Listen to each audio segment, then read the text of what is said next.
Thank you, Colton. All righty, the meeting shall begin. We do have a quorum present. Very good today. So I call this meeting to order. Review of the on-site packets. Madam Chair, there is no on-site packet. Thank you, Lynn. Are there any additions or revisions to the agenda? Okay, hearing none, we'll move on. Any announcements? Madam Chair, we have a new employee, a part-time LPN investigator. She began on May 13th and she is out of country at the moment. So I know, so you'll meet her in July virtual.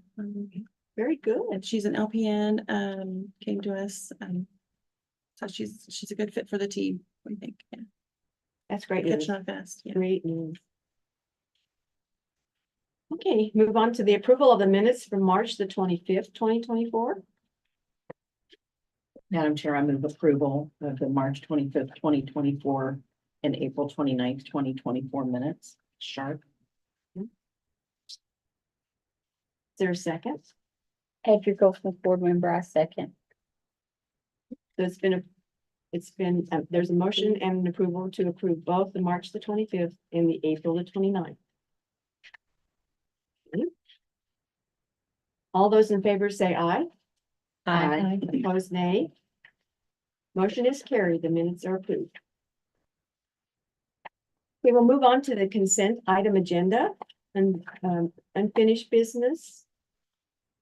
Oh, wait, are they listed? I don't think we have a consent item. So we don't have any today? Okay, never mind. Some of the committees had some, so Yeah. I didn't look down here. We have none today. Very good. So we don't have any today. So we'll move on to the unfinished business. So, Madam Chair and committee members, on page 9 of your investigative committee packet is an outline of what the discussion has been to reflect evaluating the meetings, moving and incorporating a virtual meeting at the 6-week mark. We set dates for the rest of the remainder of 2024 and when we met in March, and that helps with the IT and Colton and Jill and who all help with the back end of things. So kind of get them on the schedule and get them on the calendar. And then the investigative team has been discussing concerns and opportunities at our team meetings. And this last time, I just want to bring this up, is that the overall feeling is that we're feeling rushed to get cases processed, and are we sacrificing quality of getting the appropriate evidence in order to get these cases done. I'll give you an example, is that the week after board week, it's all about inactivating cases that are to be no action and sending letters to licensees, and it's prepping the file itself with a clean copy file also that has to get transferred into the disciplinary council. So it's all about busy work and trying to figure out how to get all of those things done, and updating logs, which falls to me at the moment because I'm the admin assistant too, which I'm not doing that job well. I found that out this last week. So I get there. So but that's that first week. And then we have 2 to 3 weeks, right there to where we can work on cases and do subpoenas and interviews. And then we're at week 4, we need to get cases ready by Wednesday, close of business, because on Friday I'm submitting cases to you for your review. So you have 2 weeks before the next committee meeting. So we're feeling like we're spinning. This tire is on this wheel. The 4 tires on a car. We're spinning, but we're not going anywhere. We're just running around because we can't get some of the other pieces to be at the same rate, or we need to slow down to speed up. I don't know, but that's kind of the consensus that we're kind of feeling. And so, we want to do good work. We want to make sure we have the appropriate evidence to support the investigation. And so we don't want you to look at something and be confused by it. We want you to be able to understand what it is that's being written in the case summary. So those are just some concerns that we're seeing, and we just want to bring that to your attention. So, would more time, like every other, work then, instead of, because you're talking about our intermittent meetings? Yeah, I'm talking about the virtual that we So- meet every 6. Yeah. What if we went every other to give more time? Would that make a difference or, because it's know. very difficult to make all of the meetings that we're doing. With, as board members, it's. Cause we could go anywhere between 3 to 4 hours or more on our, On our virtual ones, yeah. on our probably a half virtual day, ones. yeah. I see the So it's a benefit. little difficult for that also. I don't know how the rest feel about it, but, I wasn't clear if you were talking about adding more, making our meetings monthly no, or your meetings. the middle No. one, the virtual, The full committee every month. every, oh, Well, Well, yes. I think that was the goal, was to meet monthly, Mhm. from the board retreat a few Mhm. years From several ago. years ago. But we suggested to go every 6 weeks It starts. to kind of see what we Slow would run into and clean. issues, and quorum was an issue for a while, and Mhm. so it's like, I just want to say there's more than just board members needing to be present. It's Mhm. the whole oh, quality of the exactly. case. And so I think it needs to be considered, and what that looks like going forward. It's up to the board to kind of help us to kind of figure out what You know, what might work. I've noticed between 2 years ago and today, these cases are so highly complex and complicated. Compared to even 2 years ago when we had that discussion about, hey, it looks so paper clean, like maybe we can do this every month. It's totally different today, and I don't see it getting any better with what we're seeing, with our applications and applicants and licensees and whatever. So I appreciate that you did share your feeling that you feel rushed, because I was wondering the same thing in your role. That turnover seems like awful rushy, and there's a lot of workup on these cases now. It's just not like it used to be. And, and I think it's good because, to do some things timelier, because, we will end up having, 100 cases to review and Yeah. 700, 800 pages to review to prep for a quarterly board meeting. So, but I don't know, we're trying to keep it to certain violation types currently. We'll come with the virtual, but still that's a good portion that's coming. I just see it getting to be, probably we'll see more cases of the more significant investigations. So we're gonna be busier all around. And I don't know what is a, Well, What can we're we do? also seeing some where the nurse hasn't responded and I don't know, I mean, that makes a big difference in the total and what you're doing, the decision making. I don't want y'all rushed. I don't want you rushed. And like I said, I'd rather have a busier Monday than to try to time out, the additional day. maybe this is, since it was first presented at the board retreat, maybe at board retreat, we can kind of bring this up from the investigative committee and kind of share like our after actions that we've been evaluating from all sides. I mean, because I do know it takes Jill and, Colton and IT and, it's not just investigative No.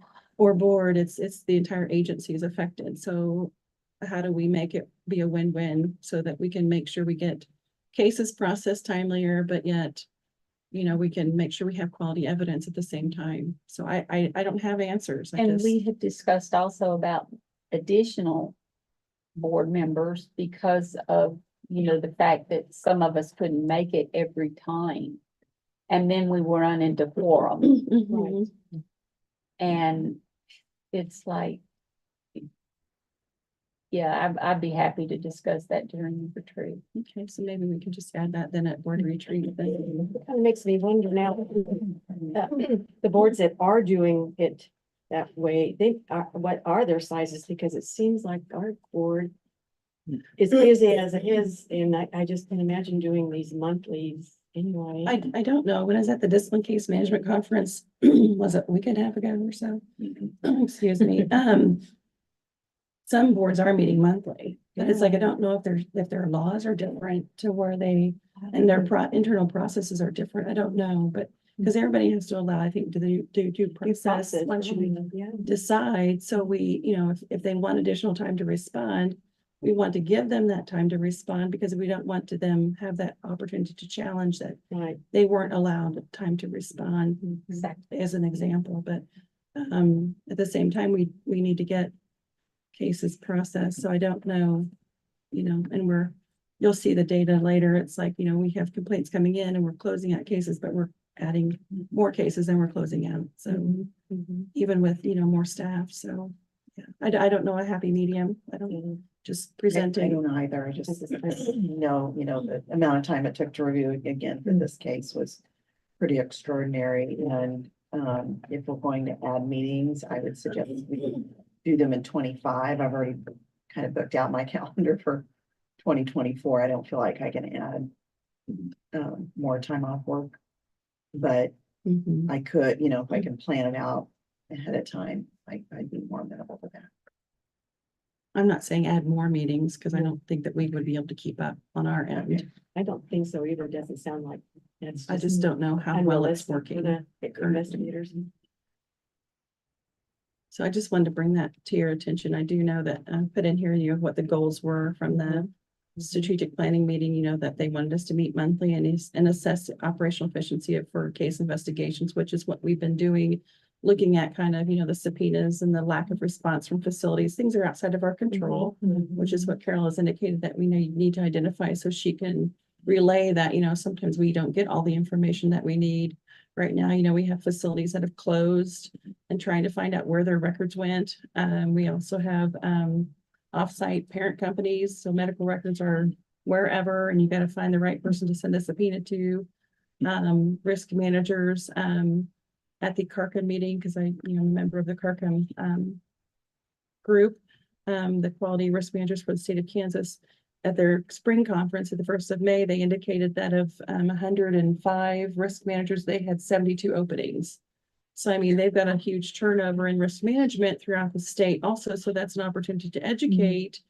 But at the same time, we aren't probably going to see a lot, until they understand what they need to do on their end.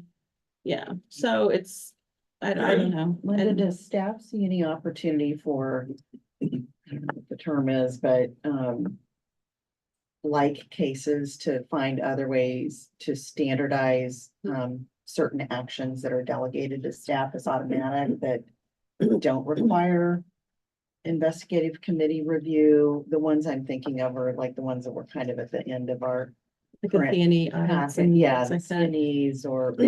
skinnies those don't seem like a really great use of board time, and you all probably know what's gonna happen anyways, and so is there opportunity to delegate authority to staff for certain kinds of case actions that are somewhat standard? We are working to get enough data to where we can do like a sanction reference guideline, like some states have. Okay. We don't have, like currently with trying to pull data for reports, I have several Excel sheets, several access logs, and they're all by calendar year. That's not a running whatever. So I'd have to pull from every one to be able to kind of figure out by violation type what was the outcome.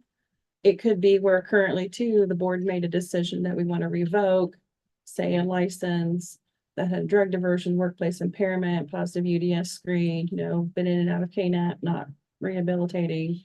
But then when the whole file gets transferred to the disciplinary council, they may come back to you and say, hey, what about one more time through KNAP? So we don't know the end result of the case to know truly what the sanction for that is, but those would be for those type of cases, which I think are different than what you're indicating with the CNE. We do some of that delegation with the committee chair for like unlicensed practice when we have a reinstatement application that goes on a weekly basis to the committee chair. So there is like I've been tallying up like how many days they've been unlicensed practice and what the fine has been assessed. And so the committee chair can they have full authority to do whatever they want, but generally this is what you've been falling into. So there is a potential, but I don't know how the delegation for all of that would work. If staff could have that authority, or how that would work. That would have to be decided by council and the Mhm. board and. Linda, I have a Everything. question as Mhm. well, and that was my question, but to follow up on it, being new to this committee, is there a sanction guide? Not for Kansas. no. Okay, Some states have created one because they've got years of data, 15, 20 years of data that they can kind of say, generally then this type of thing, this is what we do. And when I heard about that a few years ago, that's what I would like to eventually have. right. But it's getting all the data to where I can make sense of it. Yeah. Is there any way that and I'm not talking just about us, but the board can help with some of that feedback on, okay, this is the first DUI. This is what we would do. Is there any way that we could have any board members assist you with any of that? Or is that just something that really we need the data from before, from the long term? I think once we're able to pull the data and kind of make some sense out of things, it's something that perhaps like at a retreat or whatever, Oh. visit and kind of see what the board would like to Okay. offer, recommend or whatever, but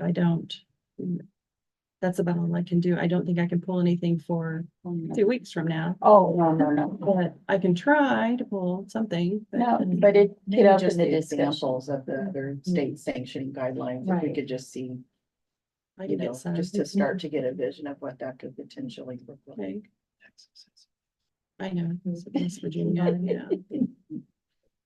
And I don't know if AI will have any role in the future, but it also occurred to me that some of these could literally be scanned for the actual violations of the Practice Act, and use that as a tool, maybe at least for filtering or sorting, so that there's consistency in the way we're evaluating those.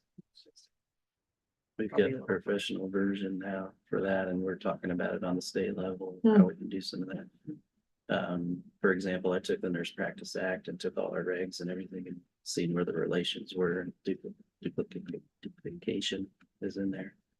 So potentially we could take it, it's just the putting private data inside of a public Oh, thing is the problem, right? at the moment, right. but- We don't want that. Do you ever get an update from the AG's office on that second AAG? Is that, if we, if they think we're doing fine with just one, are they just gonna leave it? No. It has been, this is Carol Moreland. It has been advertised for, well, ever since we lost the last one. We have met with the AG's office several times, asking, is there something we need to do more? Salary was increased, so they suggested part-time, seeing if maybe that would be a drawing point for someone. We actually have an interview today with one. I don't know. We had an interview before and wasn't probably a good fit for us. So we have one today. The plan is if we fill a part-time position, that we will turn around and advertise another part-time position because we definitely need 2 full-time. We're doing the best we can. However, there's absolutely. just not the interest right now, but keep your fingers crossed for today. Just leave it. Yeah, we'll see how it goes. At the time this was discussed, we had 2 Yeah. AAGs, and now we have one, and absolutely, everybody's doing a great job prioritizing, because you have to. But that is kind of marring our outcomes. So it's really hard to evaluate totally how good this is working, because we only have one AAG. Just Right. wondering. I think she gets tied up a lot with applications. Well, she does, and Yeah. the background checks in those applications are They're different good. than they were 2 years ago too, and they all have to go to legal, and that's slowing the process down, so. Well, and then the discipline case management conference, there was a comment made from a presenter that said that 18% of applicants are not answering correctly on their criminal background checks, and Yeah. do not admit to their history. So, and I was like 18%, or did you say 18%? And she said yes. And I was like, that's a lot. That is a lot. So, and we are seeing more significant, just like we're seeing cases with Yeah. more complex, we're Yeah. seeing more significant application backgrounds for the board to consider You know, licensing. and I've seen that trend as well, and I think sometimes it's a knowledge deficit. Because I work in education and I've had students in the past in another state. That didn't realize that charges that have been dismissed, like for domestic violence, where them and a partner got in a fight. And they thought it had all been cleared, Mhm. and then they come back and say, you know, I'm out of my license because this came up. Maybe we can do a better job on the education and helping our graduates to understand. Yeah, well, I'm And that getting could into come some up. of the schools of nursing, their senior leadership classes and their legal ethical classes. And finding that, yeah, they don't understand, but sometimes too, the schools are telling the nursing student to call us, but we have no authority to predetermine licensure. So the board, you know, you have to have an application to make a decision. You have to have a complaint to open a case. We just don't, you know, just because Ruth Burkhart wants to have a license and is in school, doesn't mean that we're gonna tell you yes or no. We can't do that. So our hands are kind of tied. What we do say is that, you know, you're gonna need to pull all of your court documents and certified dated court documents. So start getting them while you're in school, because when you make application, we're gonna ask you for everything. Don't just say that it's been dismissed, because it doesn't tell us the charging statutes, things of that nature, because sometimes those things play a factor into whether or not the application can be approved. But that's beyond me. That's just what I've been hearing from the application You know, calls. Ruth, we've had some conversation about putting together something that and requiring the licensee to watch before they, you know, do their process. I think it's a great idea. When we have time. But yeah, I think we're gonna have to kind of do that and the Nurse Practice Act, I think would help our end, their end and everybody's end. At least we have something that's required for them to watch to help them. There's something. One of those videos, Oh, like we all have to watch on Yeah. IT stuff, one of your animated. So you want an animated one now, Because they're okay. So interesting. Yeah. Something like It's been discussed because 3 minutes I think less. we need to do something. Education is not helping us out too much either, just because they, you know, they have their own And I, things that and I gotta get think done too. with the load that the nurses, the students are going through, they might miss a few things because Yeah. they're focusing on get it done. Yeah. That they might miss some of the finer points that could help you keep your license. Oh, the board side and to give compliments to you guys, it's so clear on there. Everything they didn't do was after the fact, they saw it was right there in front of them. So I don't know how to fix that problem. I bet they don't read. Yes. And I know Evan goes and speaks at the September program administrators meeting. So he gives the update from the application standpoint as far as, you know, what we're not seeing and what you need to tell your students to the program administrators. But I know there's been changeover too and turnover with program administrators. So he tries to go annually to that and give a presentation to them on that side. I So think that would be. I mean, we're trying to hit the places that we They're getting can. started. So I our think it's great. investigators aren't just doing that, they're doing a whole Yeah. lot. They have Well, several. we hats. knew they were rock stars, but And you know, there's done so much the education. layers keep coming off of the onion where we're like, and this is what he does. He and does plenty of daily education. That's one thing that he does. I know. Well, I've come to see that with you as well, and done my year on the board. It's pretty amazing. I just want you to know feedback wise what you do, Thanks. and well done. It is well done. Okay. And she's her Several days. assistant too. I know. Yeah, for right now, yeah. That's funny, but not. We have an interview on Friday, so let's. I know. But yeah, I can see the knowledge deficit being, you know, when I talk to the students, they don't even know where the Nurse Practice Act is at. So Crazy. isn't that crazy? Yeah. So just even educating them on just the simple things like that, but you know. Yeah. So. And then like, what was another thing that we said down here? Yeah, so also like, some of the solutions proposed to kind of figure out the delays of our, what's affecting our delays is visiting with facility leadership, like I mentioned. The licensee contact, witness contact information sometimes is not current or is unavailable. So, in a CARCA meeting, I proposed to one of the, I think it was the president of the CARCA committee. I said, would you be interested in reviewing the complaint form? Because it's been 5 years since we tried before. And somehow revising it and updating it to what's beneficial for both of us, so it's not duplication, and then maybe it can become an online submission as well in the electronic format. And she said, yes, please, let's work on that. So, and then we talked about the licensee contact and the witness information that sometimes we can't get them with their information that they send to us, because sometimes they send us the employer's phone number or the employer's email address and they're no longer there. So there was that. And then hopefully with the movement to the EVO case management, we can hopefully have data inputted that we can pull out for reports. So we're trying to build it with that in mind.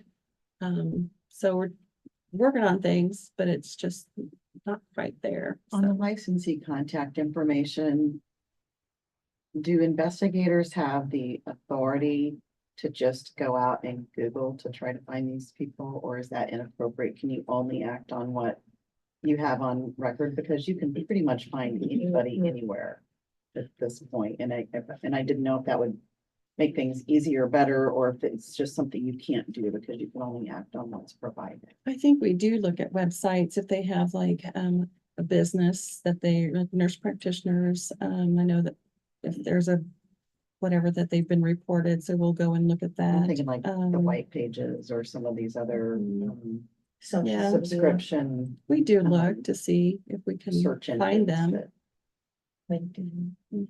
We're precluded from doing things like the social media stuff, but Maybe like. yeah. But otherwise, we do try to locate them.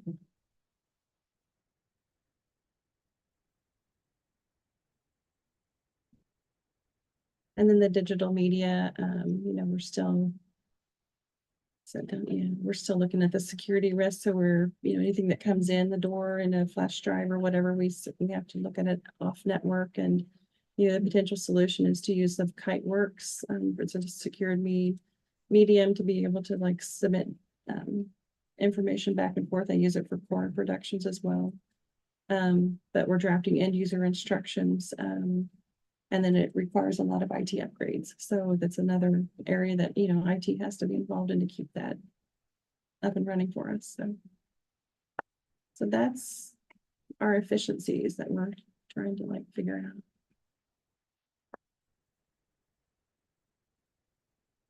Did you want to move into the performance? I can go ahead and, yeah, so on page 10, the performance metrics, the complaints you can see are still, reviewed pursuant to the, every 2 weeks, so we're at 98.05%. I'm very happy with that. We'd made a change back, I think it was in July of 2020 or 2021. And so that's still working very well. Then the percentage of investigations completed within 9 months of opening. This is where I miss the administrative assistant who had Excel spreadsheet experience. You're stuck with me.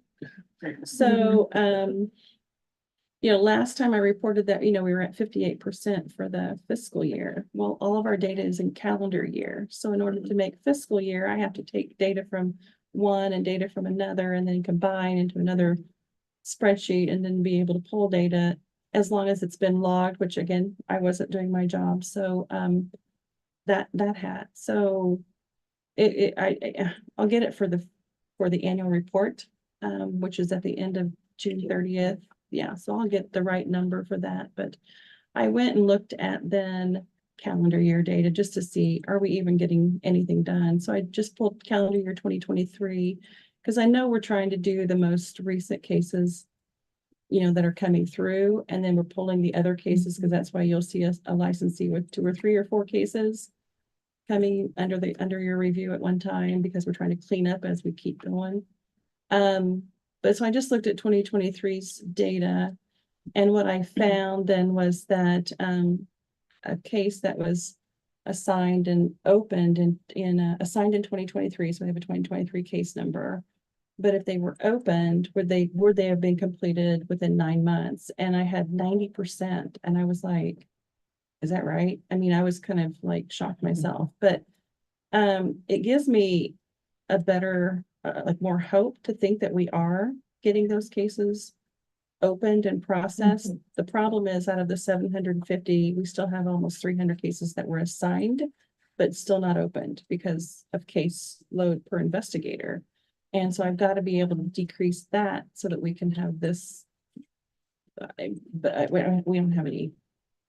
We're still trying to figure out that piece. So it gives me pause to think that we're getting there and that the fiscal year data might actually reflect a better number. But like you had mentioned before too, we're seeing a trending that we're increasing and doing better each time we look at the fiscal year data. So I'm hopeful.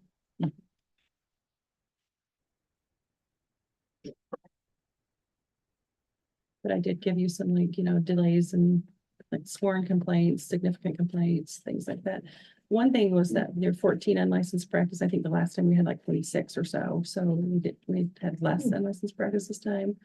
And no imposter cases this quarter. I do know we have some. Ruth is shaking her head. An interesting thing that occurred, I had a request for, core outcomes or COVID outcomes if we had any cases with COVID. And so I pulled the data from the 2020 to 2023. We had 23 cases. And so I find that, the complaints that were the allegations presented are there. So, to me, it shows that we were opening some and we were reviewing some. Most of those were no actions or if the facility had done some education because it was mostly like use of social media. And they're hard to prove. The he said, she says are harder to prove and pull evidence for. So there were only a couple that resulted in some CNE being assigned from the board. So. Could I ask what was the nature of those that had board action? I don't honestly remember if they were. I don't remember if it was. Skills, skills. Is that what you wanted? Really? But was it failure to safeguard the patient? That would be what my guess would be. We're talking about the COVID cases, right? And the breakdown of complaints. Well, there was a lot of skills lacking kind of stuff. And if you think back, they had online only, to. Oh, yes. Is that what you mean? There was some of that. I hear what you're saying. And responding, you mean response time at the bedside or failure to recognize kinds of issues? That's kind of across the board, failure to recognize. Right, I was just thinking it might have been them personally, like refusing to wear a mask or not doing isolation. I think that was refusal to do any PPE. Some were on vaccinations. Some was one I think was forging vaccination records. Yeah, that was one that was one that went.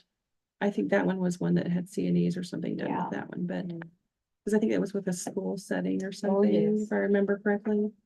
But yes, so it was, And I think we acted on legal counsel. It was COVID. They assisted, legal assisted with determinations during COVID, Absolutely. but not the one that was forging all the That's just. documents. because that one was more forgery, and so that was a little bit more severe than just misrepresentation of facts, because everybody was kind of. There's a lot of information being sent out everywhere by everybody, so I don't know. But that one I do remember. I do too. Thank you for pulling that data. That's On our past cases that we're catching up on, are we going to be seeing more of the mess that COVID brought to the nursing? Because that was hard on everybody. Right, Well, you mean, are we gonna be seeing like More of the cases that happened during COVID that are just backlogged? the cases that occurred during COVID? So that would be the 2020 to 2023 cases.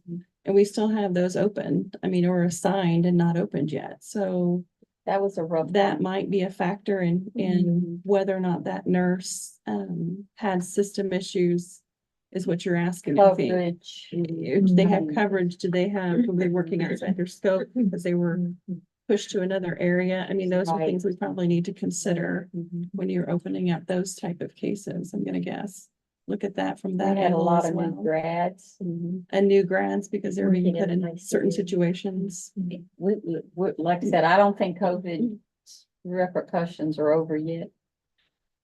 Yeah, there were several references in this packet about, I think, inappropriate assignments. People being put in positions of being charge nurse that were not Like 2 months out of school. prepared, right? Yeah. Had no training. Okay, that's good. That's a good point to consider. Anything else?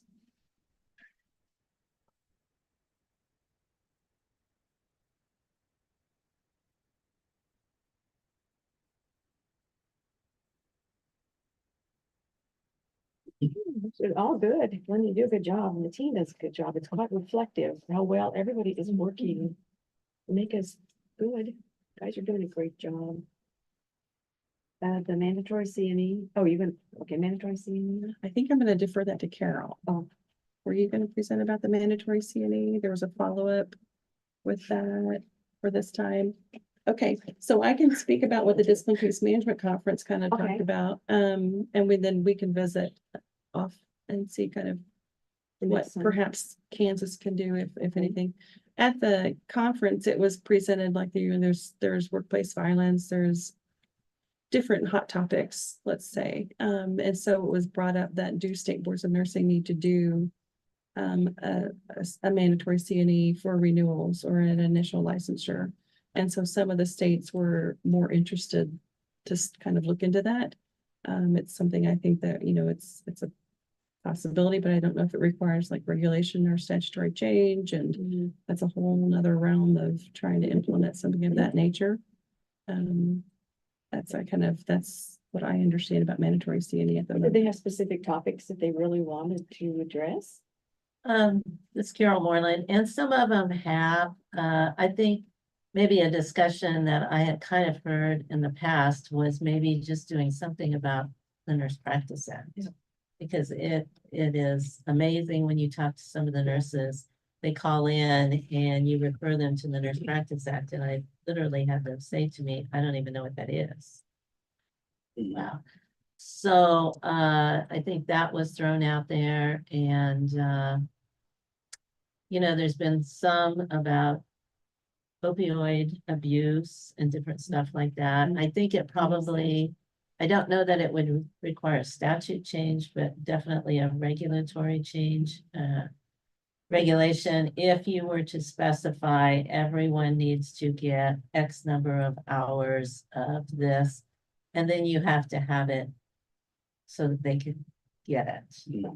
And if it's Kansas specific, it's probably going to be us developing it about the Nurse Practice Act, or if there's another one in the state, but then if there's a charge for them, I just think there's several things to think about. About that, the charge too, they would complain about that. They would, yeah. And if I might add, Adrian Guerrero, there would be some technology things that would need to happen, because today it's basically an attestation. So we would have to determine whether or not CE broker was a requirement, because that would probably be the quickest and easiest way. But then also to take into consideration that we have a tremendous amount of people now that are coming in from out of state, from places like Missouri, that have no CE requirement. So you would be putting the regulatory requirement on Kansas nurses who reside in Kansas, but not Missouri or our partners from across the border who can freely come into the state. So how that would be perceived. And we can't Yeah. require them to do that as part of the membership agreement. So something to consider. That would really confuse the renewal process for Kansas nurses. Correct. That would be crazy. Yeah. It's not to say don't do it, because there could be some benefits, but just Well, I you know want there's to a take lot that to data be in. thought. There's a lot to be thought about. Absolutely. Don't just jump on that. Let alone the investigative side of things. If you do If make you it an don't do it, then it attestation, comes then into a Yeah. case. What we're would not help if auditing. schools did it? If the schools had that part of their curriculum, I was just talking about our blitz. But if that was part of the training that you got at the hospitals and facilities, when you're doing your IT training, your safety measures and things, if they would pick up on that, for the nursing staff to say, hey, you need to know your Nurse Practice Act. That's part of being, that would be so helpful. And I don't know if we could plant that seed anywhere. And they realize that, this is the problems we're running into. I wonder, because I mean, Becky and Ruth, you're both educators, so as part of the nursing curriculum, the Nurse Practice Act is mentioned. It is, and it's mentioned in, usually at the very beginning, like most BSN courses have an intro to nursing. And then at the end, either with nursing leadership and management, which is pretty customary, or a similar course, or with capstone. I love the idea, though, of facilities making that a part of orientation, like new employee orientation for nurses. What a great idea. I'm not sure how you would plant this You seed. know, somebody would bite on that, because there's tons to watch. Right, but For I've them, done, and I've been after a in while, they healthcare just- admin, and I'm just thinking, wow, what a great idea. We have It these is. I little honestly online think- videos and things. Wouldn't that be great? But I'm thinking, more of a, every year, every 2 year renewal of the thought process, Yeah. in case you Like forgot. everything else. Because I've been at where I've been in with the federal government for 15 years. I'm not sure I remember all the stuff from the beginning. Can we add a question on the renewal application? Have you reviewed the nurse practitioner? You know, The Nurse and- Practice Act That- recently with if you have a live form, if you have an online form, you can have a live link in the form. You know what they're gonna all say? Well, Yes. sure, they Yes, will yeah. forget, but Yes, they again, will. then you're reinforcing this idea that this is Putting it your in their job. mind. I've heard this come up like in my career here several times. And I know it's previous practice specialists are really hitting on it. So I mean, it's something that you can do. I think that theirs was, have you read and can you comprehend the Nurse Practice Act? So then there was some discussion about that with legal counsel, and so Well, I legal mean, counsel changed, new practice specialists. all the renewal. applications now are requiring that if you apply for a federal student loan, they're requiring that you go out, have gone to the link, even if you're there for 2 seconds and come back and check it. And it's just more of an accountability. I mean, it's a question to the question. Now, whether or not. we can Or, make them- or make just sure they read even it the up. statement that we recommend that you review the Nurse Practice Act for safe nursing practices. And maybe that's the however first you thing you wanna put say, it. but we're. Yeah, any but application. not so much did you? And if you're not sure where it's at, here's a link. I don't know. I mean, anything to get it out there. Think about it. Yeah, I think there's a lot of things to kind of consider. Okay. Is that a strategic thing or not? Not this time? We're Not this kinda year. Booked. No, not this year. We booked. Okay. Okay. I'm all right with that. It's in the conversation though, not to say it's gonna happen or not No, gonna happen, but no. at least these are creative, wonderful ideas to help all of us and the nursing students and the grads and everybody. You know, I wonder if they did, if say a facility did import that into their nurse orientation, would it catch the multi-state licensees who are coming from a different state? Yeah. To at least understand that you're seeing a patient in Kansas, therefore the Kansas Nurse Practice Act applies. Because when I talk to students who are wanting to apply for a multi-state, I'm like, that's fine, but you're gonna have to understand, you have to apply, you have to abide by your home state's Nurse Practice Act as well as the Nurse Practice Act where the patient is located. So you could get in a world of hurt for not following one of them. So I'm not sure the multi-state licensees understand that. I agree. They- with you, Linda. Yeah, do so know. would it catch and could we do that? I mean, I don't know. There's a lot of questions, Mhm. but it would be, I don't know.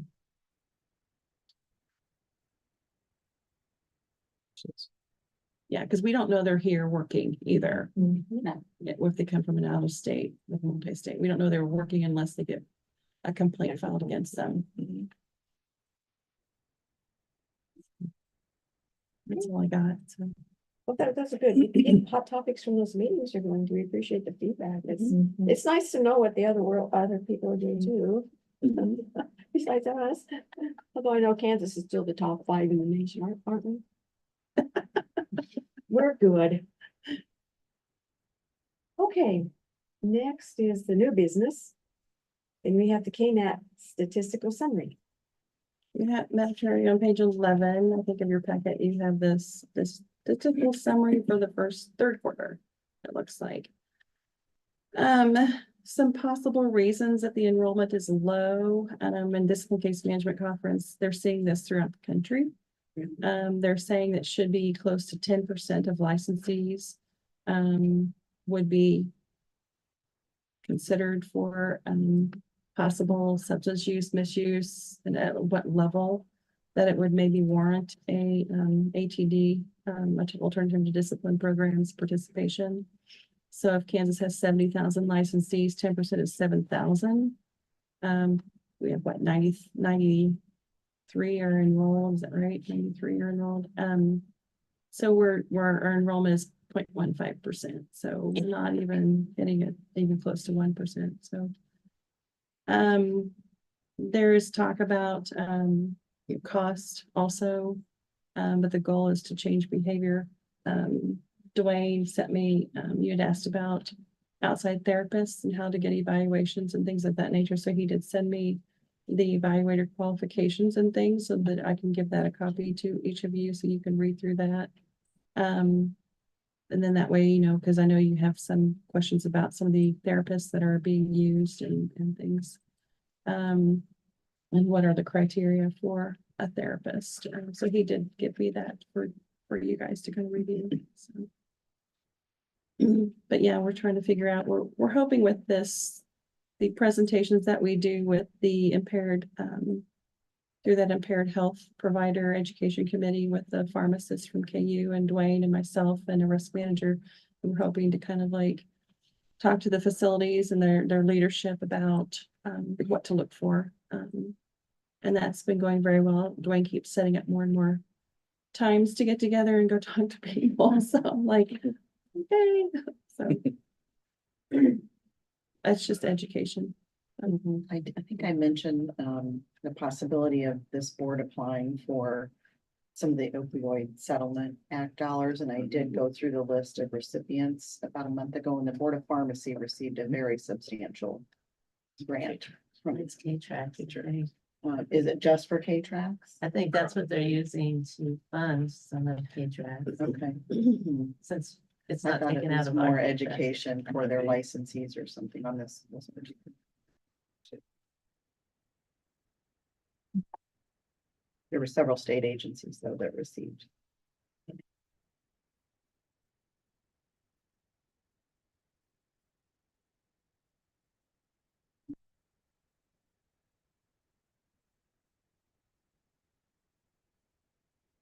You have any other comments? Update on the impaired provider contract. That's me, it's Carol Moreland, and we are getting, I think, close to what it's probably gonna look like. I did remember someone performance metrics, there was some discussion here. So I've had discussion with them about that, so I'm hoping to have more concrete to be able to tell you soon, but I think we're getting close to.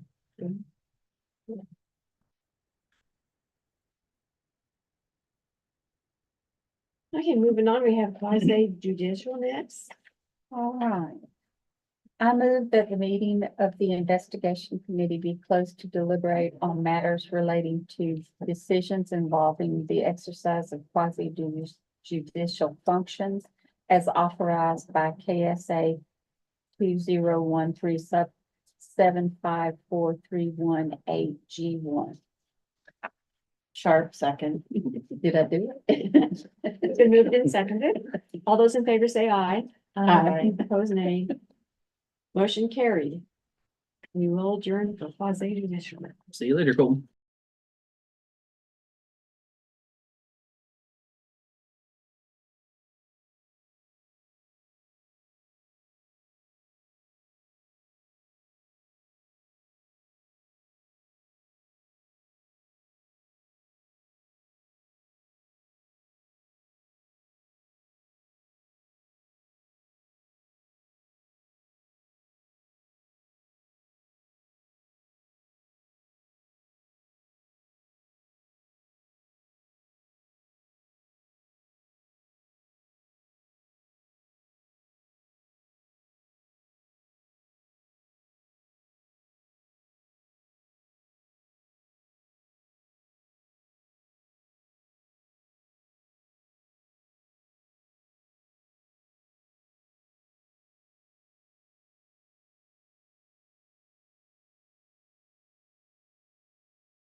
Thank you, Colton.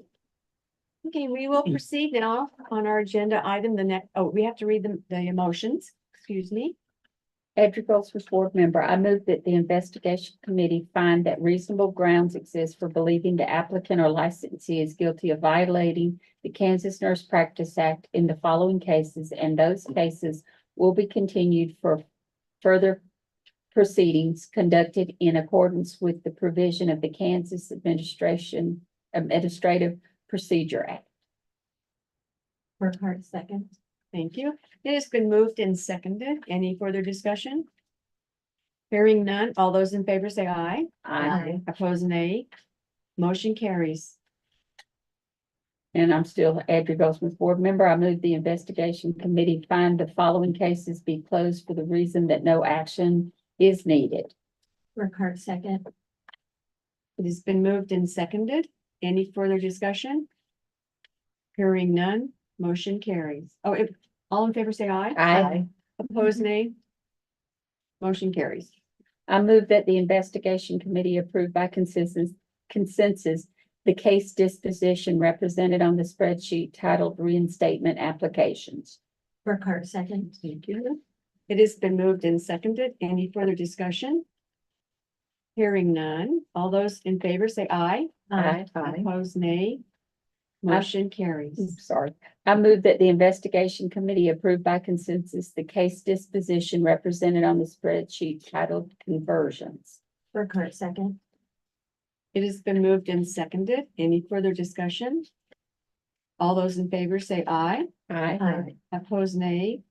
Motion carries. I move that the investigation committee approve by consensus the case disposition represented on the spreadsheet titled endorsement applications. Burkhart, second. It has been moved and seconded. Any further discussion? Hearing none, all those in favor say aye. Aye. Opposed, nay. Motion carries. I move that the investigation committee approve by consensus the case disposition represented on the spreadsheet titled inactivated by staff. Burkhart, second. It has been moved and seconded. All those in, any discussion, further discussion?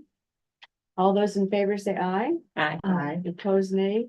Motion carries.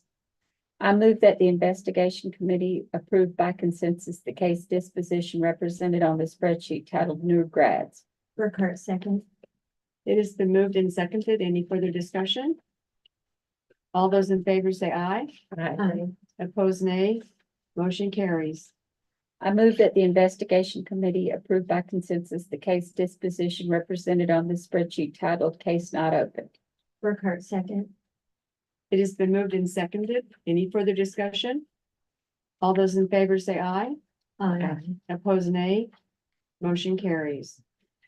I move that the investigation committee approve by consensus the case disposition represented on the spreadsheet titled unlicensed practice. Burkhart, second. It has been moved and seconded. Any discussion? All those in favor say aye. Aye. Opposed, nay. Motion carries.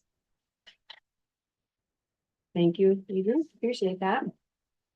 So now we'll move on to agenda items for the September 2024 committee meeting. None at this time? Nothing more that we've done Okay, already go, so. right. Okay, well, then moving on, we shall adjourn. Thank you, everybody. Thank you. See you later. Sign. Bye. We want to give her